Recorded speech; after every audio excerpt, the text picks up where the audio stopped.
Today's webinar is entitled COVID-19 and Global Business, Frontline Business Updates from China, Japan, and Italy. My name is Todd Schwartz, Executive Director of the Cincinnati chapter of the European American Chamber of Commerce. We are proud to have worked with our partners and our friends at the Japan American Society of Greater Cincinnati and the Midwest USA Chinese Chamber of Commerce to organize today's event. And we're also grateful for the other members of our 8 as 1 coalition, the African American Chamber of Commerce of Greater Cincinnati and Northern Kentucky, the Cincinnati USA Hispanic Chamber, the Cincinnati USA Regional Chamber, the Indian American Chamber of Commerce of Greater Cincinnati and Northern Kentucky, and the Northern Kentucky Chamber of Commerce for their help in promoting today's event. Before we started, I saw that we have over 220 people registered from across the United States, Japan, Canada, China, and even someone in the Sultanate of Oman who are joining us today. I see we already have 135 participants on the webinar, so I'm confident we're going to have a very interesting and lively discussion. So let me introduce our panelists. Joining us from Shanghai is Michael Crotty, President of MKT and Associates Limited, a specialty products import and export company focused on connecting China and the United States. He has spent over 35 years in the home textile and apparel business and has 20 years of experience doing business in China, including the last 8 years on the ground in Shanghai. He is active in the American Chamber of Commerce in Shanghai, including activities to promote Chinese investment into the United States and serving as an expert advisor to its Supply Chain Management Committee. Mr. Crotty is the China representative of the Midwest USA Chinese Chamber of Commerce.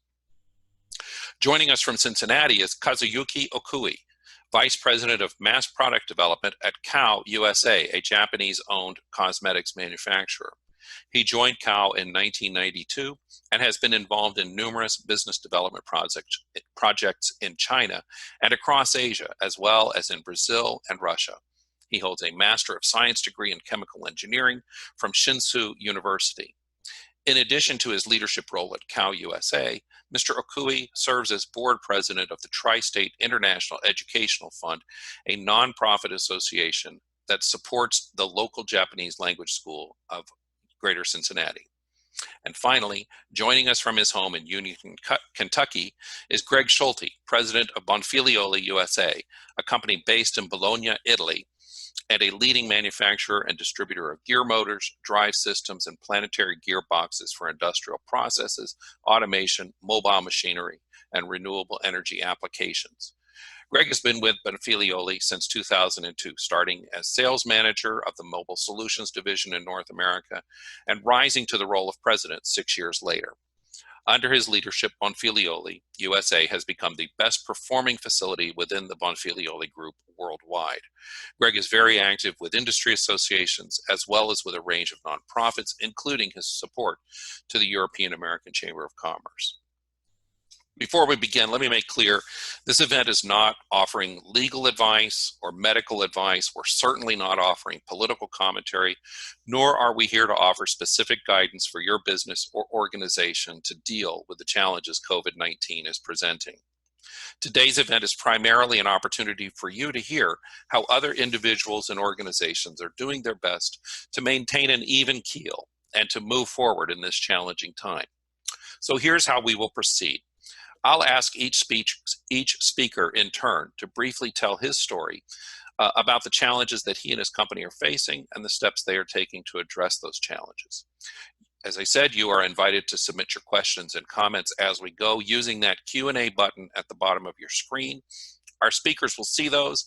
They may choose to answer them as we go, or we may try to address those towards the end. And with now with over 140 people watching, I'm sure we will not get to all your questions, but we'll save time for questions at the end. And then I promise we will wrap up right at the top of the hour. So with that as introduction, let me go ahead and turn to Michael Crotty. Michael, you're there in Shanghai. Tell us how things are going for you. Make sure you unmute your microphone, Mike.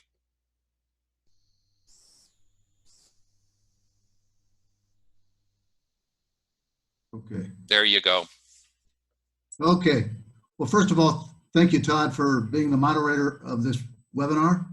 Appreciate that. Thank you to all the chambers and organizations for organizing this event. I'll start off by simply a quick introduction. I'm from Cincinnati originally.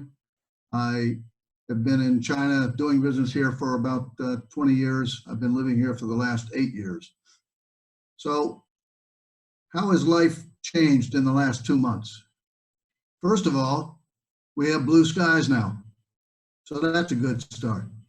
But on a serious note, there has been significant disruption to the business community, the business, the manufacturers, the service providers. We started in January with an expectation that the year was going to be quite interesting and positive. Unfortunately, just before Chinese New Year, I went to Sydney, Australia for Chinese New Year. Was planning to come back in the middle. Got stuck there for an extra week, determining whether I was going to come back or not. Did come back, and was there in February the 5th. I didn't have to deal with the quarantine. So that was a big plus. But the face masks, the washing of the hands, taking temperatures everywhere you go. For the first few weeks, nothing was open. It was very, very eerie. On the positive side, there was no one on the streets, so you could ride a bike all over Shanghai. And Shanghai is a great place to ride a bike. When you have no traffic, it's even better. So for my particular company, which is in the textile business with a factory way out of Tong, about 3 hours, I haven't been there. I was able to go there 2 days ago for the first time since January. We were not really allowed to get out of Shanghai. If we did go out of Shanghai and we came back, we'd be quarantined. So that was a big problem. But during the first couple of weeks, besides being essentially empty, most places were closed. It was just a really eerie feeling. The restaurants were closed. There were a few that were open. Fortunately, there was plenty of food. No one really starved. They managed to keep the food stores open. But as we went through the period, and we were able to reopen our factory on February the 12th, which was early, and that was primarily because our factory only has local employees, so they were there. We had a problem getting masks. We had a problem, not really a problem, it was just dealing with the local officers and community, the government people. We had a problem because they didn't know exactly what Beijing wanted them to do. So there were conflicting signals every day, but we managed to get through all of that, and we did get back up to production.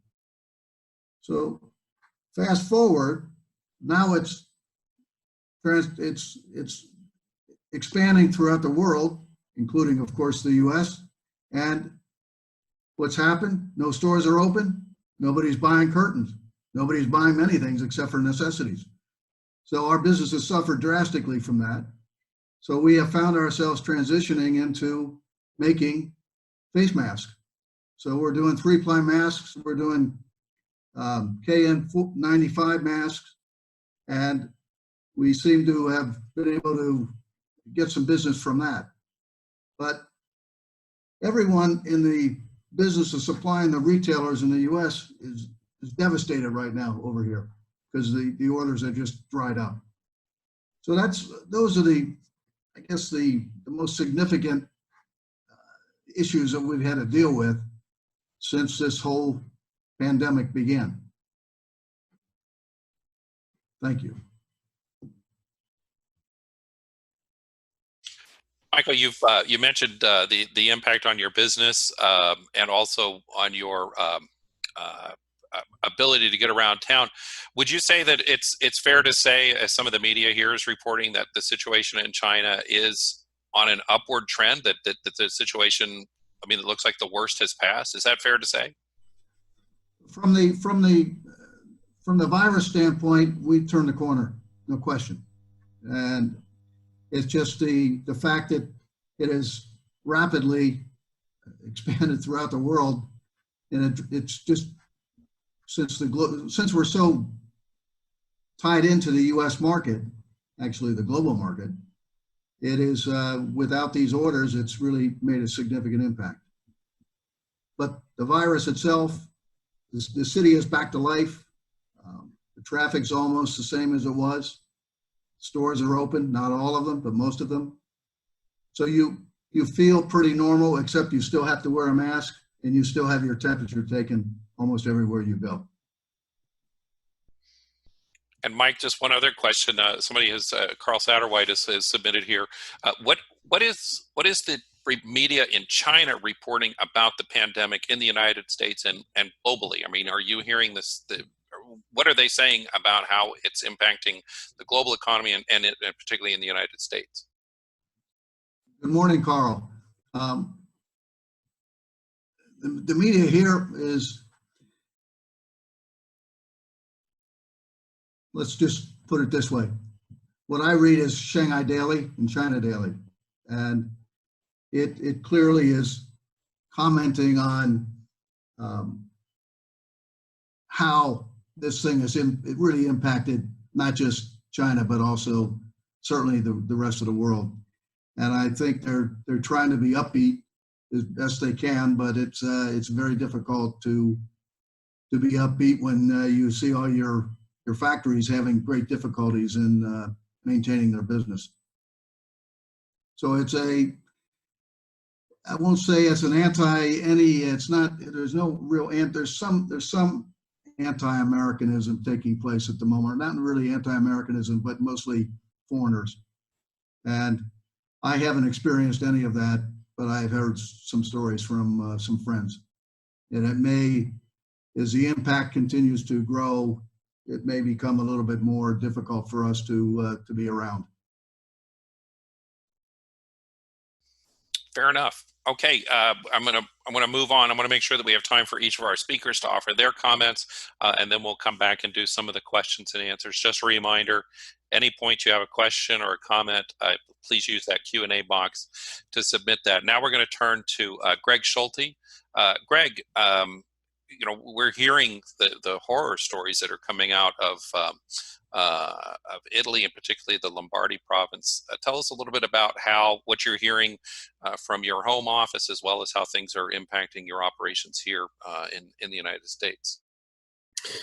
All right, thanks, Todd, and thanks for everybody joining in. So just to give you a little flavor in terms of the background of Bonfilioli, we're an Italian-based worldwide manufacturer and supplier of gearboxes, gear motors, and motion control products. So we're kind of what you call the behind-the-scenes company that makes everything move within your plants, your manufacturing facilities, your municipalities, agricultural and construction equipment, and also found in most of the renewable energy plants around the other world. So we'd like to say we keep the world in motion, if you will. So we'll give you a little bit of a journey for where we began. Our U.S. facility here was on a nice growing pace.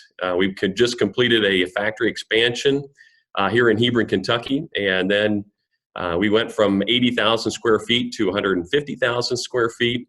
Had a ribbon cutting planned for last Monday, actually. Included the Kentucky governor, our CEO and president coming in from Italy. And then within a matter of weeks, we went from good business growth and celebration to a complete war room, if you will, of situation. And unfortunately, I think the COVID-19 pandemic is one which, you know, from an industry perspective, hasn't or won't, you know, basically give anybody a free pass, if you will. And so being an Italian-based location or you know, headquarters, if you will, when we talk about our operations over there, the government just recently mandated that all non-essential businesses close until April the 3rd. We have a similar situation in India where our factories in Chennai and Pune will be closed until the 14th. At the same time, we're fully operational at our factories in China, Vietnam, Germany, and also here in the U.S. And when we talk about essential businesses, the situation is a bit of a moving target for us in the U.S. as well as our folks around the other world. And really, the U.S. government has deemed us and considers us an operational that is essential based upon the products that we manufacture in the industries that we serve. A little bit different than what we are now seeing in some of our other locations around the world. Anecdotally, when we talk about what we do, we have a fantastic example of from this past week. Our gear motors were selected, engineered, and built. We shipped them out within the same day overnight to an automation machine builder here in the U.S. that is rapidly prototyping a machine that's planned to mass produce the COVID-19 test kits. So we think that's a pretty phenomenal story for us, as well as if you've seen in the news media and so forth, the Chinese hospital that was built in 1 week. Our final drives were on many of the earth moving and construction equipment used at that site for the wheels and tracks and so forth to make that equipment to move. So as we said, we like to play within the world, but nobody really knows a little bit about what we do and what we're driving. So, but we are critical in that aspect, which is why we're considered essential. So if we shift gears a little bit, no pun intended, and look at kind of our U.S. operations in some of the challenges that we've encountered. We have material in stock and in transit via ocean, and so that's giving us a little bit of time to serve and satisfy our current and upcoming demands. The multi-dimensional challenge, though, that becomes clear as we look forward is the supply chain. And when we talk about supply chain, and you typically want a reliable one and stable one. Uncertainty is what we're starting to see when we talk about worker attendance, government shutdowns, limited logistic capacity, and kind of really the list continues. We then shift to another dimension. We look at our customers and we start to experience the same issues internally with they start to see it really on their suppliers and their customers.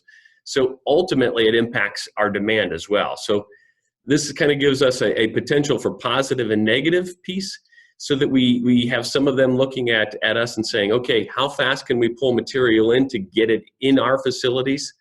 As well as we're starting to see some customers say, hey, slow down and stop shipping material, so that then demand drops. So when we talk about supply and demand, as we want stability, we're in a complete and unstable situation in that regards.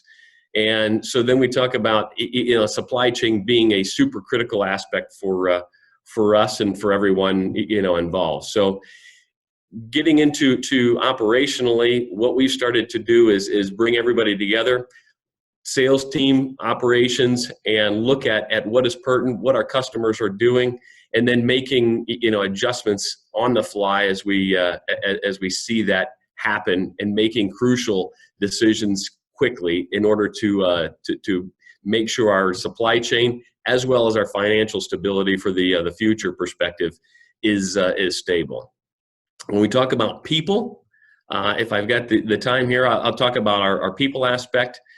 We've really looked at the admin side of our staff, keeping everybody at home. Our facility here in the U.S. is smart working, so we've got everybody being trained on PPE, or basically your personal protective equipment, and making sure that we're taking a different approach from the shift of how do I protect myself to including how do I not spread it. So we take a dual approach, if you will, of that visibility of making sure that if I've got it, I'm not spreading it, and making sure that I'm also not receiving it in that perspective. And so we make sure everybody is trained, everybody is thinking with a different mindset, and moving in that direction.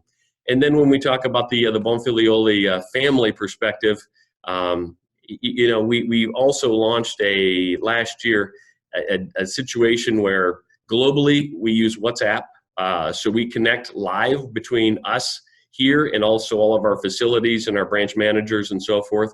So we're giving live feedback with regards to what's going on.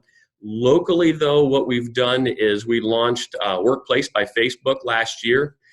Ironically, it's been a super help for us, because what that does is it gives us the ability to give live information to all of our employees and kind of that dynamic visibility of what's going on. And it gives them also a voice so that they can ask questions, and fosters communication and provides kind of insights of what the company is doing and the improvements that they can offer, and that we can receive as well. So hopefully that gives you a little bit of flavor of kind of the challenges that we're experiencing, some of the things that we're doing and when we're trying to improve on, and gives you a little bit of a glimpse that we're trying to be agile and adaptive during these unprecedented times. So with that, I'll pass it on. Greg, one quick question that's come in. What kind of customers are you seeing that are stepping up their demand? What kind of customers are slowing down? Can you see a pattern there? Are there some reasonable explanations for why it's going that way, or is it just luck of the draw, roll of the dice? Do you see any rhyme or reason for that? No, it's a great question, and ironically, there is no rhyme or reason and no pattern because of the different industries that we do serve. There is no one that is being more active in terms of pull-ins versus pull-outs. Between the big and the small, all of them are very sporadic, and so it's forcing all of our sales team to be in daily communication with all of our customers, and making sure that information that is also fed back to our supply chain. And of course, at the same time, staying in close touch with all your suppliers to make sure that you've got the right parts.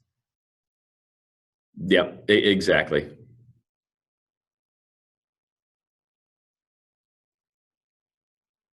Todd, I think you're on mute here again.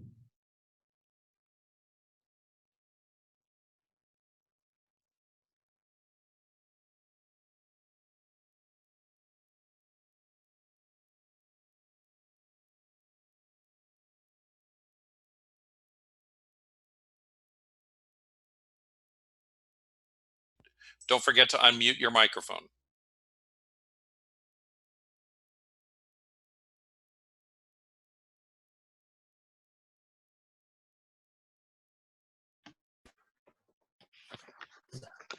Hello everyone, I'm Kazuyuki Okui. I'd like to start presentation. I'm a VP of Mass Products Development at Kao USA. I'd like to share with you my experience and our company response to the coronavirus so far. Before my presentation, I'd like to introduce our company. Kao is a cosmetic and household and chemical company established in 1887 in Tokyo, Japan. Kao is the #1 toiletry personal care company in Japan.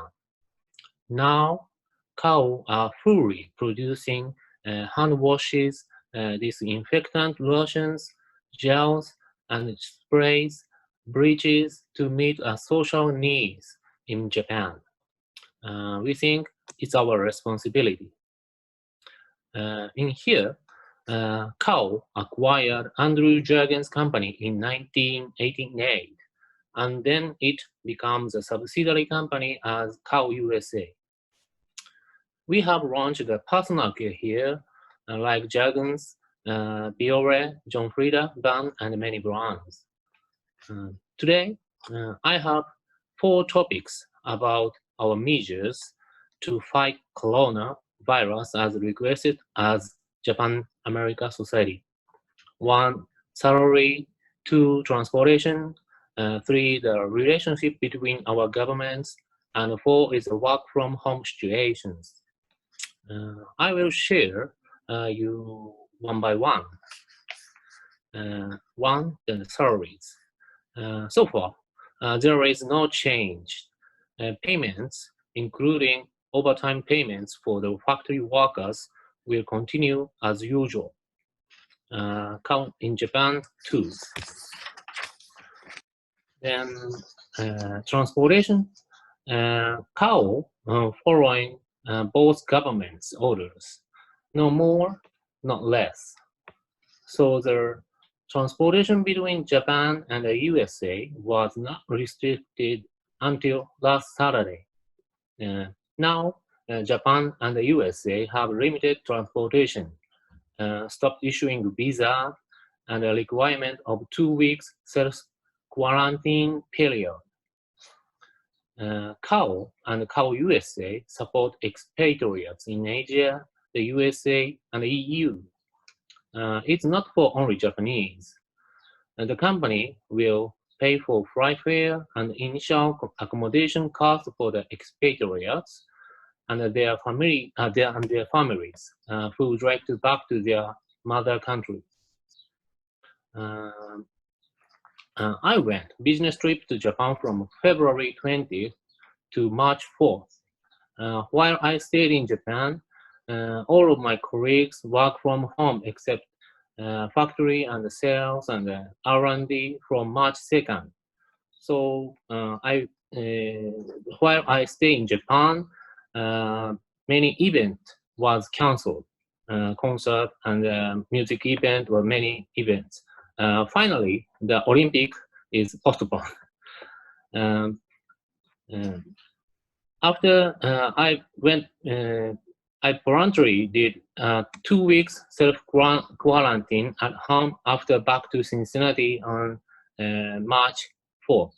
The company did not force it. I thought I had a risk, and I did not want to be a first virus spreader in Cincinnati. During the period, Kao USA started work from home operation from March 13th. I lost my chance to go to home office. My colleagues must forget my face. Commercial products shipped last week from Japan to the USA without any troubles and any delays. So there is no severe supply chain condition. And the relationship with governments. Kao is basically following the government orders, not more, not less. Kao USA follows the statement of Japan and the USA. Also, we will follow the community situations about schools. Yes. In the USA, from March 24th, one of our main factories stopped producing due to Ohio State stay-at-home operation order. The number 4, work from home situations. Of course, Kao has TV meeting systems, Cisco, WebEx, Skype, and Microsoft Teams, as well as other global companies, VPN too. We often use them for the global meetings. In this case, we use them for the work from home operation. There are no huge problems so far. Of course, I think we need to pay attention to miscommunication by using the web meeting. So we know the face-to-face communication is the best. I have shared my experience and information of our companies. I'm glad if my presentation could help you. Thank you very much.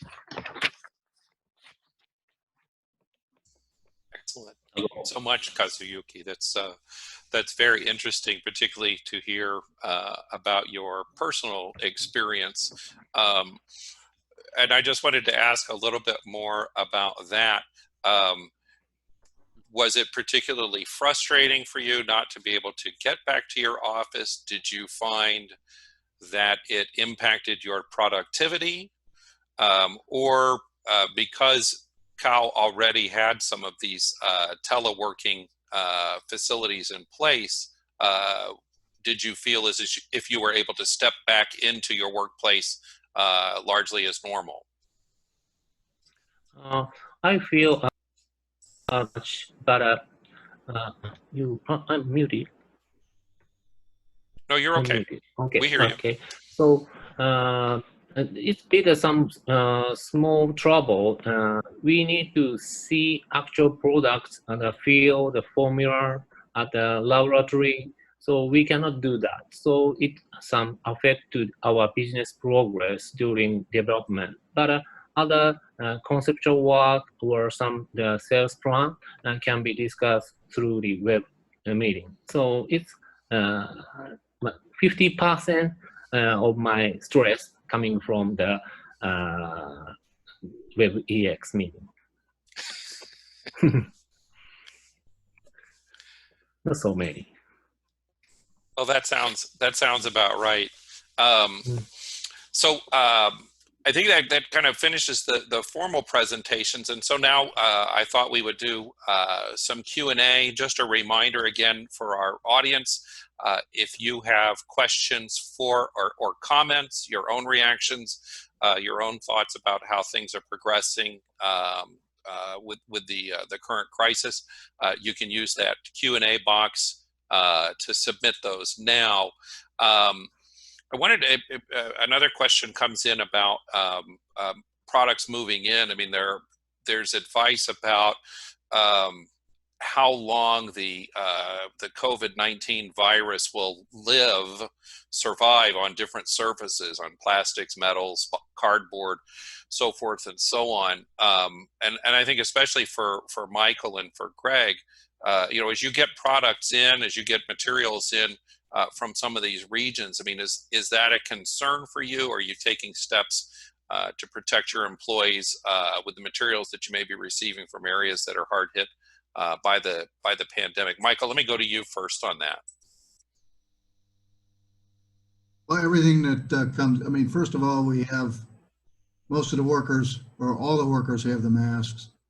All the workers have their gloves when they're not sewing, and the cleaning of the factory is done routinely and often. So I think we've taken the proper steps to protect the employees. And when goods come in, it's kind of chaotic when they come in, and the workers, a lot of stuff comes in from other contracted factories, so you have to take a look at everything, and you're moving stuff in, you're moving stuff out. But I say most of the workers have gloves, they have masks, and so far we've been fortunate. We've had no infections in the factory. And you have all we don't really take a lot of temperatures in the factory, but there's plenty of liquid to wash your hands and so forth. And I think the employees follow that pretty religiously. Greg, what about Bonfilioli? You're getting a lot of stuff. I presume you're still getting materials and equipment shipped in from Italy, elsewhere. Yeah, I mean, we've got factories all over the world, material coming in from all over the world, and yeah, the discussion really comes into play when how long does it last? How long, you know, is it really on different types of materials and so forth? The majority, or pretty much all of our material, comes in via sea freight. So typically, you know, we've got material in transit for 6 weeks. Even stuff coming in from Europe and so forth is about a 6-week window from the time it leaves our facility until we are handling it here. Both facilities are handling the materials with, you know, gloves and so forth, because we're dealing with large steel and heavier type of equipment. Sometimes the material isn't even handled by the physical hands. It's actually done by forklifts and also cranes and things like that. So we're not overly concerned with regards to the handling of the stuff, because we're not dealing with a lot of commercial type of materials in there. So makes sense.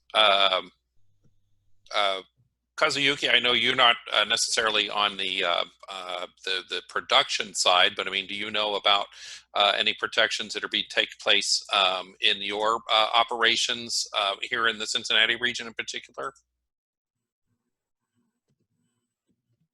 In Cincinnati, so we, in Japan, of course, there are many employees using masks is very popular in Japan, so they are preparing the mask when even they are commuting and meeting.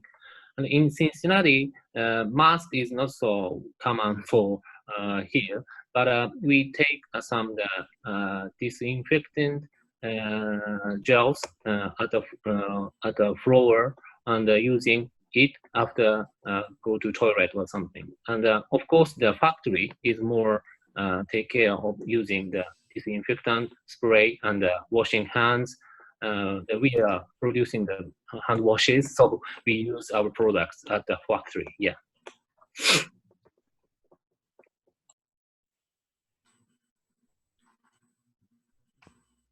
Makes sense. Yeah. Again, I can't quite imagine how challenging this must be, particularly in a manufacturing environment. Michael, who are you guys? You said you weren't taking temperature so much on the on your shop floor. You know, what kind of steps are you taking to make sure that you don't get infections among your personnel? Let me wait 1 second here. When they come in the morning, they do have their temperature taken. So that's the first step. They don't normally have the temperature taken the balance of the day, unless they go somewhere pretty far away and then they come back. It's really the gloves, the masks. We provide, I'll call them the non-woven gowns, the coats. So they put as much protection on as they deemed that they desire, and we try to be very careful with making sure the food's clean, the floors are clean, the toilets are clean. It's a lot of bleach. So it's traditional steps, I guess, that what I see in the city itself, in my apartment complex. You know, you touch the elevator button, there's a plastic wrap over the top of it. They come in several times a day and they bleach the floors. They bleach the floors in the hallways. So they're very fastidious about trying to keep everything as clean as possible. And we do the same thing in the factories. Greg, similar, I'll ask the question for you. I know in Ohio, Governor DeWine has requested, encouraged manufacturers to make sure that they're taking employee temperatures during the day. I don't know if Governor Beshear in Kentucky has done something similar. Are you guys watching? We haven't seen it in Kentucky yet. We actually are starting tomorrow to do temperature checking and so forth. And the only reason why we hadn't done it earlier was because of the availability of thermometers. And more specifically, one of the questions was asking, I think in there, about the transmitting through the temperature checks. And the point for us is that we're using infrared thermometers so that we don't have the interaction or touching, if you will, of the individuals, both taking and receiving the temperatures. So from that perspective, we are starting it tomorrow, and as of tracking information, those thermometers should be here within this afternoon. Just on that point, and for what it's worth, a few days ago, the European American Chamber, my chamber, did a webinar on data privacy and how to protect that information. You're going to be collecting a lot of information, personal information about employees. There was some guidance about how to track that information and what you needed to do to protect it. But I don't want to plug my own organization too much. There is a question that has come in, and I'm reading it for Okui-san. Kao USA makes some of the best hand lotion available, including Curel. Considering people are washing their hands much more, has the demand for Curel suddenly increased? Yeah, so it's some demand coming from some customers. So we will plan to produce that, but now the factory is stopped. So we cannot struggle to supply that product. So now, so far there is no big severe issue for the out of stock situation, but it's very tight. And this is these are the kind of problems that you hope to have during this crisis. Well, and it relates to a question that we've just gotten, you know, in terms of what's actually happening on the ground. And I'm just the question has come in. So in each of your businesses, and without giving away, of course, corporate secrets and so forth, but overall, I mean, generally, how are you predicting your business trends for the remainder of 2020? Is it going to be up? Is it going to be down? Is this really going to hurt? Or, you know, and Michael, I mean, I think it looks like you might actually come out of this well. Greg, let me start with you. No, it's a good question. I don't know if anybody really knows what percentage or what impact it will have on everybody's businesses. For us, I mean, we're into heavy equipment, we're into heavy type of machinery and so forth. So when you lose that capacity, and as we're seeing with businesses being shut down and shuttered for a period of time, you don't get that capacity back. And therefore, you have to anticipate that at least for that period of time, you'll be without revenue and so forth. So, depending on how you look at it and how fast you ramp up, you could be seeing at a minimum 10 to 15% of an impact. Michael, what about you? If we weren't doing what we're doing now, transitioning into the protective masks, we'd be devastated. Absolutely devastated. This is a business of very low margin. It's private label textiles. There's thousands of us competing for the same Walmart programs. And when you have all these stores closed for any period of time, and you have all these cancellations coming in, it's truly devastating. The transition that we've made, somebody asked how did we do it so quickly? The answer to that question is, it's really an allied product. We're dealing with fabrics that are non-wovens, wovens, knitted. For the industry to switch over, and every textile company today is moving into trying to put together masks. And the transition is not really that difficult. You have your own factories, but you always are contracting out to other factories. My partners have been with me for over 15 years. We know many factories in our regions, and they came to my partners knowing that I'm an American guy living in Shanghai, and they said, "Can you help us sell these?" And of course, I said, "You bet, we can do that." And so I have been working around the clock for the last 2 weeks, calling everybody I know in the US and other parts of the world, putting together presentations and saying, "We'll sell you as many masks as you want. Just give us an order." Now, the bottleneck is in getting the product into the US, because most of it's needed right now. You can't put it on a ship. You have to air freight it. There's only so many planes, and the airports are clogged. And DHL, FedEx, UPS, all the air freight guys, they're scrambling to find more planes. We have products sitting there that we've produced very quickly, and it's stuck at the airport. But they'll figure out a way, and that probably will be a huge help for us as to weather this particular storm. And hopefully in the second half of the year, people start buying curtains and other home textiles again. Kazuyuki, what is the COW leadership looking at for 2020 and how this is going to impact your business trends? Yes, it's hard to predict exact number, but it's decreasing because of the many events or economy will going down.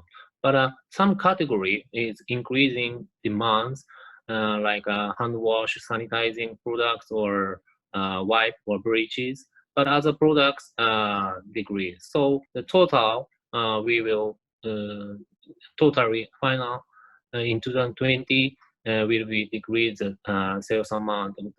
But we predict to the after the corona situation. So we need to live with coronavirus.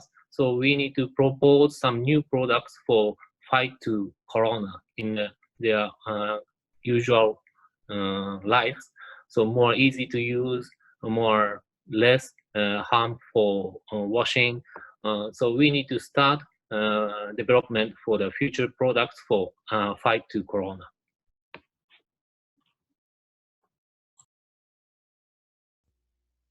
That's excellent. I'm interested to hear that, and yeah, in Michael's case in particular, I know that the transition also doesn't come at a cost, so that you have to impose a lot of costs to make that transition. And then, of course, eventually you'll have to pay similar costs to untransition. So yeah, I think everybody understands that this is going to have a significant impact on business. Some businesses will do okay, some businesses will do better. Kroger, for example, our grocery stores seem to be doing fairly well, but others are going to be hurt significantly, I suspect. I'm just looking at the remaining questions here. As I understand it, nobody among our group has actually started laying off employees in response to this, or in response to lower demand. That's not correct. Hi, Lon. I'm not sure if anyone can hear, but we have laid off employees. And how is that affecting your production? How is that affecting employee morale? Well, it's impacting productions, but at the same time, we're having orders canceled. So we're making what we get. We have to lay off some people. We're talking to the local government people to get some help, but even that will take a long time with immense number of documents to take care of. So that's why this transition to this other product line is very important for us, even though there won't necessarily be cutting and sewing in the factory, but there will be a lot of distribution. So many of the people can just flip over to doing inspections, packing, and doing traditional warehouse work rather than doing cut and sew. Greg, go ahead. You want to say something? Yeah, I was going to say from our perspective, we have not laid off anybody locally here, and hope not to as well. In terms of the morale perspective, it's a very good question. Morale is a difficult one because you've got people that are saying, "Why are we coming to work?" as well. You know, you've got everybody in kind of the panic mode, and media is not doing any justice for us in that regards. You know, so it's a bit difficult. So, as I was alluding before, we've got an internal it's Workplace by Facebook, and I did a video the other day just to post online. We've got a good attendance there. Everybody's watching what's being posted, and I tried to explain a little bit of the situation, why we think it's important to be at work.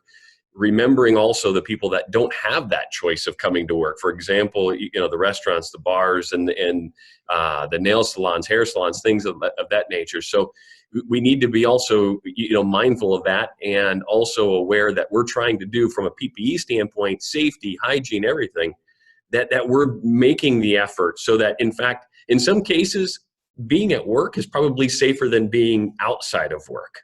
And reminding them of all of that to put it in perspective. And that really goes, we're seeing a better morale in that regards today because of things like that. The communication and being open and understanding has been key for us. Michael, I see there's one other question for you about the employees that you've laid off. But before you say that, let me just remind everybody what Greg has said. I mean, I agree. You know, I won't go into my previous career. I was a diplomat, and I spent time working in embassies in very difficult situations. And you cannot underestimate the importance of clear, consistent communication with your employees to let them help them understand the situation, because in a time of uncertainty, they just want some information that they can hold on to. But Michael, go ahead. What were you going to say? Well, the answer is very simple. When the orders come back, they come back. They're all local and they're all trained. It's not a young workforce, it's an elderly workforce. So they'll be very happy to come back when the orders come back. And we will be very happy to hire them.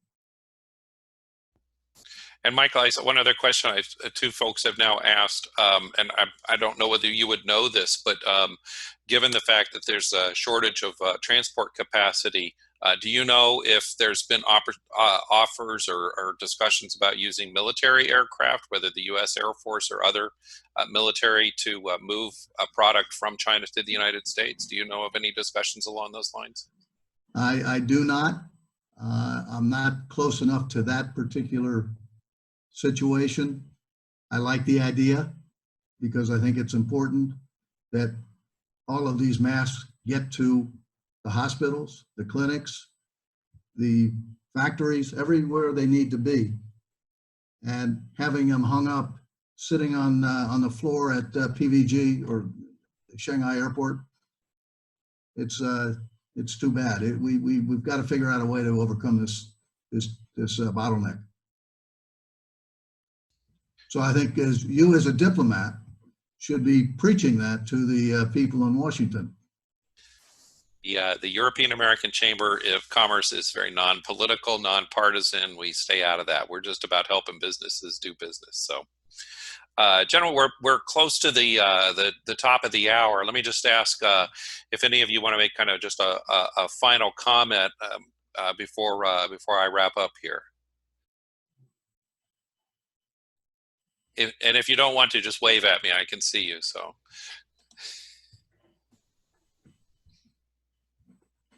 Okay, I don't see our.